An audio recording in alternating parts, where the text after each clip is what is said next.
साल से जीप नहीं खरीदी और आपके महापौर जी के लिए और आपके लिए दो साल पहले 2 गाड़ियां आ गई है और फिर आप कहते हो कि हमारे पास पैसा नहीं है।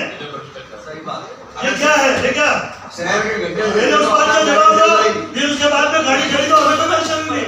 लेकिन 2 साल पहले गाड़ी खरीदी है, आप स्वयं उसमें बैठे हैं।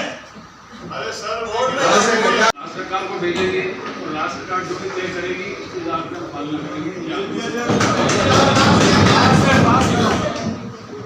नंबर चौथा पॉइंट अपना है खराब हो गई है कि हर दिन मेरे को पूछना पड़ता है कि आज स्टार्ट होगी या नहीं होगी, फिर के बाद स्टार्ट नहीं होती है, बहुत पुरानी हो गई है। ये शायद पंप है वो 20,000 स्क्वायर फीट की थी, आज स्थिति ये हो गई है कि वहाँ पर खाली 10,000 स्क्वायर फीट के आसपास एरिया की बचा है। 2 साल पहले महापौर और आयुक्त के लिए 2 गाड़ियां खरीदी गई। अरे भैया मेरी बात तो सुनो, सिर्फ 2 साल पहले जिंदगी को हम रोज चक्कर लगाते हैं।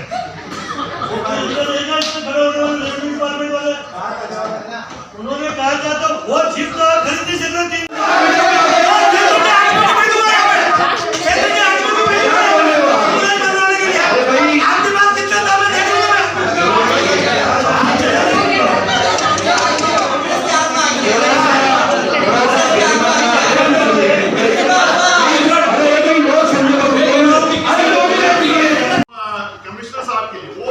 अग्निशमन की गाड़ियां आई थी जो अधिकारियों के लिए आई थी। ये तो फिर महापौर साहब और आयुक्त को क्यों बैठे हम गाड़ियों में और आज भी क्यों बैठे?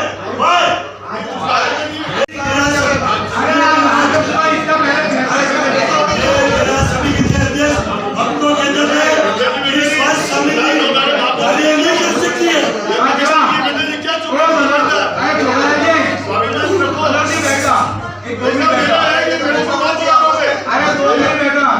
ऐसा है ये बोर्ड की बैठे थे, शायद 6 महीने बाद 7 महीने बाद बोर्ड की बैठक होगी। जिला समिति ने कोई नहीं दिया। तो ये जो पैसा आ रहा है ये स्वास्थ्य अच्छा ये हासिल ये भी चेंज हो गया क्या? ये पहले तो तुम डरोगे कहते थे ये स्वास्थ्य शाखा मोटरों का टेका नहीं कर सकते। आज क्या ऐसा हो गया तुम्हारा?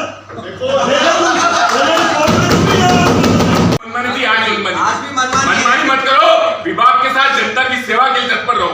एक दूसरे पे आरोप लगाने की राजनीति से ऊपर उठना पड़ेगा। जनता खड़ी होकर 70 पार्षदों से लाखों सवाल सर एक बार पंजाब सिंध गुजरात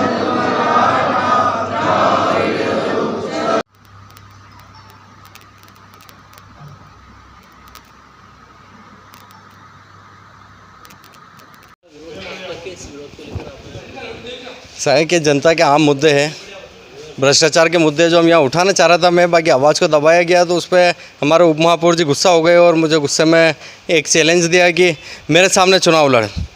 तो मैं उनको बताना चाहता हूँ कि मेरी तरफ से मैं तैयार हूँ इसे चैलेंज को एक्सेप्ट करने के लिए। पार्टी अगर मुझे वहाँ पर इजाज़त देती है तो मैं उनके सामने चुनाव ज़रूर लड़ूँगा, ये मेरा निर्णय है। उनका कहना था मुस्लिम वार्ड से जीते हो, किसी दूसरे वार्ड से आकर ये उनकी गलतफहमी है।